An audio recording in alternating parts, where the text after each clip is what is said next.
Hey guys, today's video is going to be another ketamine infusion video. So in today's video, I'm going to go over a few things that I forgot to say in my week 1 infusion video. And then I'm going to end the video by talking a little bit about what I've decided to do for my next steps. So a couple things that I wanted to mention in that first video that I forgot about were the things that I talked about during the intake that the psychiatrist felt made me a very good candidate for ketamine infusions. So you don't actually have to meet any criteria for like insurance purposes because right now ketamine infusions are not paid for by insurance. For Spravato, S-ketamine, for example, you do have to meet insurance criteria to get those, but with infusions, you don't need that. But most psychiatrists will have kind of a list of criteria that they go through that they decide based on that whether or not to move forward with you in the ketamine treatment.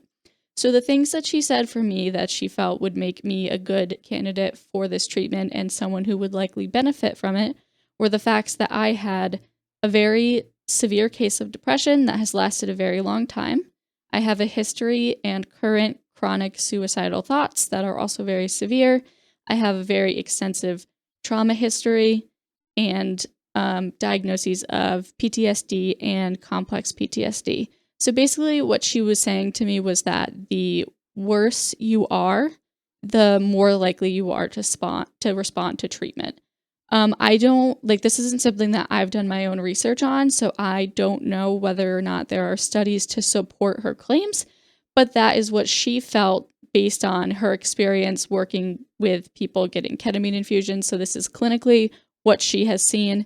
These types of people with more severe depression, suicidal thoughts, and a severe trauma history tend to, in her view, respond a lot better to ketamine infusions than people that maybe have less severe of those things.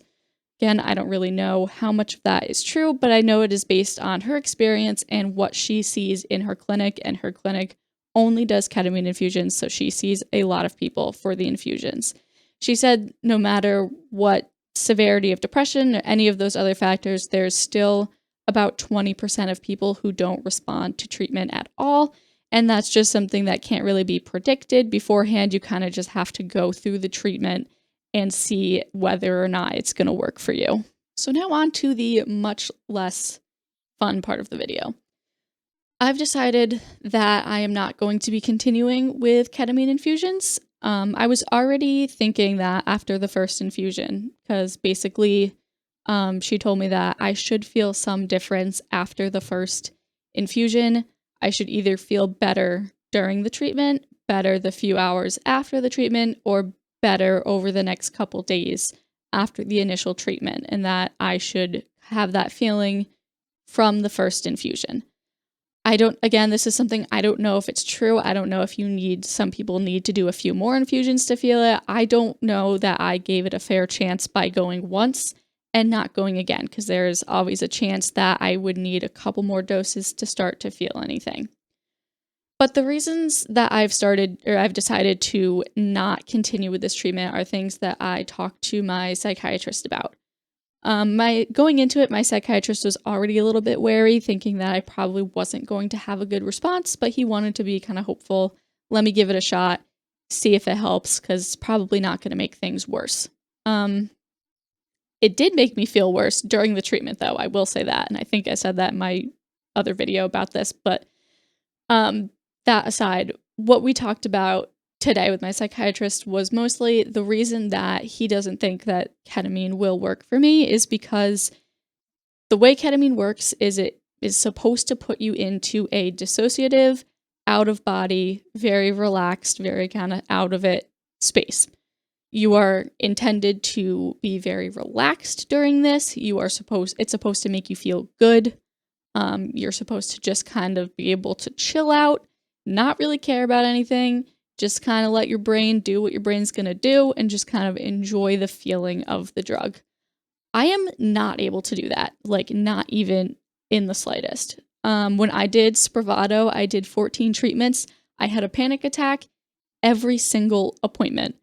Some weren't as bad as others, but I still had one every single time I was there. Every single time I took the 3 doses of the nasal spray ketamine, I would have a panic attack.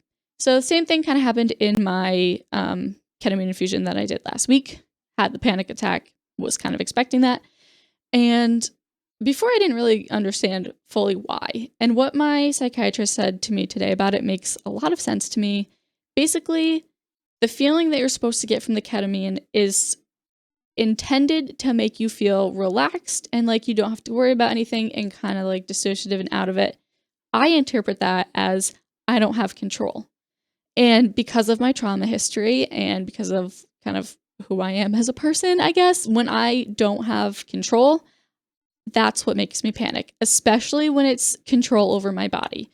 So instead of enjoying the feeling and relaxing during a ketamine treatment, my brain is like, this isn't safe. We don't have control. If something were to happen, we can't get out of here. Like, there's nothing we can do because this medication is taking away our control over our own body. So I'm never able to get into a relaxed enough state to let my brain kind of chill and reprocess like it's supposed to during a ketamine treatment, because I'm always going to be thinking about threat, always going to be thinking about how I don't feel like I have control and how that is making me very scared and very panicked. I had the same reaction to Xanax, and that was another thing that my psychiatrist said was probably an indicator that ketamine wasn't going to work for me. I tried Xanax because I have panic attacks before bed pretty regularly, so I tried taking Xanax a little bit before I wanted to go to sleep. And the days that I took Xanax, I definitely had a panic attack. The days that I didn't take Xanax, sometimes I would have a panic attack, sometimes I wouldn't. So basically, the relaxed state and calm state that Xanax is supposed to give you was making me, again, panic because I don't feel like I have control. So unfortunately, someone like me, ketamine is probably not going to work for. So that's pretty much it for today's video. I know it wasn't a very fun one, and I am a little discouraged about it. I do want to give a quick disclaimer. If you are someone who is considering ketamine treatments, do not base your decision based off of what I felt during my treatments. Everyone's different. Everyone's body and brain is going to process the medication different.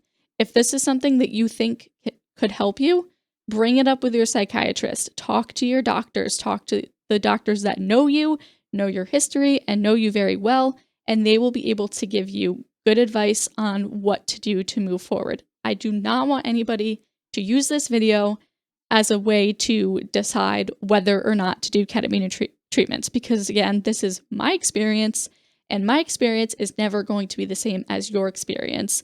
And I am not trying to give anybody any medical advice. I am just telling my story and kind of how I felt during these things.